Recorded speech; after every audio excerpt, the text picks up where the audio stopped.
मंगल विभाग द्वारा परिचालित हॉस्टेल पुणी जड़े छात्र मृत्यु अभियोग आसुछि। मृतक जनक रायगड़ा जिला विषमकटक ब्लॉक गतिगुड़ा आश्रम विद्यालय नवम श्रेणी छात्र चंदन कुमुरिका चिकित्साधीन अवस्था ब्रह्मपुर में मृत्यु होईछि। एने सांबादिक सम्मेलन करी विद्यालय प्रधान शिक्षक ब्लॉक मंगल अधिकारी जिला मंगल अधिकारी को दायी कले विषमकटक विधायक नीलमाधव हिक्का।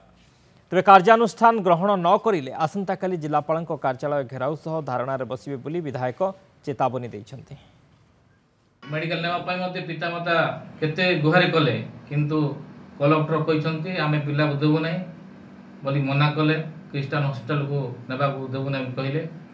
तेणु मु दृढ़ निंदा करुच्ची आमर सरकार को एवं जे जे हॉस्टेल दायित्व थिले प्रधान शिक्षक डीएडब्ल्यू डब्ल्यू जे जे पिला दायित्व थिले तांको तुरंत सस्पेंड करा जाओ एवं आमर जो पिला आदिवासी युवक नवम श्रेणी पढ़ुले 15 वर्ष युवक जो चंदन बोली से पिला को पितामाता को न्याय दि जाऊ नचेत आम आसंता सोमवार दिन आम जिलापाल ठारे आम धारणा बसैक बाध्य।